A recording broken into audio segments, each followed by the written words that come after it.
واش عمرك حسيتي براسك حتى شي حاجه ما بقات كتفرحك؟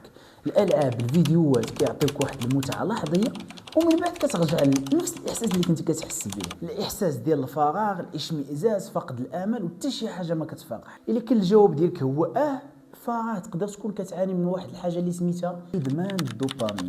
داكشي علاش في هذا الفيديو غادي نعطيك الحل بالتدقيق وغادي نشرح لك مزيان كيفاش تطبق ما يسمى بالدوبامين ديتوكس وترجع للحاله ديالك العاديه اللي فيها كتستمتع باي حاجه ولو تكون بسيطه. وقبل ما نبداو نشرحوا في الحل ديالنا غادي نشرح لك بعدا شنو هو الدوبامين. الدوبامين بكل بساطه هو واحد الهرمون او ناقل عصبي كيفرزو الدماغ ديالنا باش انه يحسسنا بالمتعه وبرغبه باننا نديروا شي حوايج، اولا بكل بساطه هو هرمون التحفيز. وباش نثبت لك الاهميه ديال هذا الهرمون هذا ناخذ المثال ديال واحد الشخص جيعان فيه الموت ديال الجوع وغادي نحطو قدامه واحد البلا مما تشتهي الانفس من الطعام. عزيزي المتابع، الا ما تفرش هذا الهرمون ديال الدوبامين ما غاديش ياكل وغادي يبقى تما حتى غادي يموت بالجوع. لهاد الدرجه هذه هذا الهرمون مهم ومهم بزاف. والمشكله مع العصر ديالنا الحديث، عصر ديال التكنولوجيا، كاينين بزاف ديال الحوايج اللي كيتسببوا في افرازات غير طبيعيه لهذا الهرمون. فشحال هذه الا كنتي باغي تحس بواحد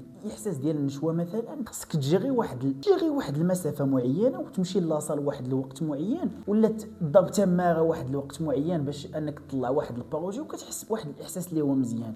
ولكن في هذا العصر هذا ليكيفالون ديالو تقدر مثلا غير تسكرولي واحد الساعه مثلا وتحس بنفس ذاك الاحساس. الشيء اللي خلى من الدماغ ديالنا انه يتصادف مع واحد لو شوك، ما بقاش بحال قلتي الميزان ديالو تخربق. وشنو كيدير الدماغ ديالنا باش انه يوازن؟ مثلا شحال هاد اللي كانت غير اكتيفيتي بسيطه كتحسك بالمتعه، حيت الدماغ ديالك كان عنده واحد الخط ديال المتعه هابط. ولكن كل ما انت كتقلب على لا دوز، كل ما انت كتسيرشي بانك تطلع داك لا دوز ديال الدوبامين، كل ما الدماغ ديالك كيطلع داك واحد لابار كيطلعها ديال المتعه. فكل ما انت كتزيد تبحث على النشوه، كل ما الدماغ ديالك كيزيد يطلع ديك لابار. الشيء اللي كيفسر علاش انت واخا كتسكرولي بالزايد، واخا انت كتشاطي بالزايد، واخا كتفرج في بزاف ديال الافلام، ما كتحس لا بمتعه لا بوالو. والحل ديالنا بكل بساطه ما يسمى بالدوبامين ديتوكس، واللي الفكره ديالو بكل بساطه هو انه تقطع جميع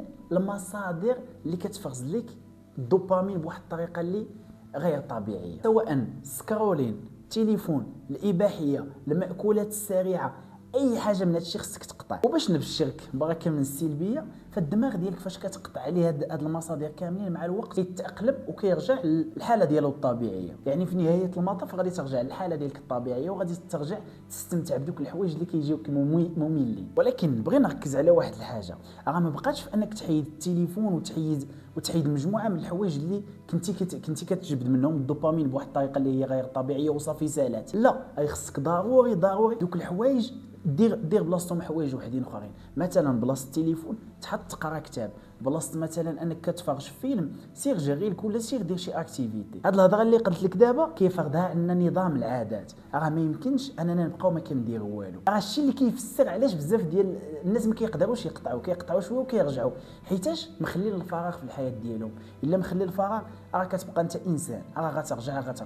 والحل هو حاول انك تعمر الوقت ديالك وتعمروا بمجموعه من الحوايج اللي هما صحيين. حتى العلم ديال العادات راه كيورينا بزاف ديال الحوايج وبزاف ديال الحوايج. داكشي علاش الا كنتي انتريسي بالعادات باغينا نشرحوه في شي فيديو مستقل نشرحهم لك بالديتاي، خليها لنا في لي كومونتير. اعانك الله.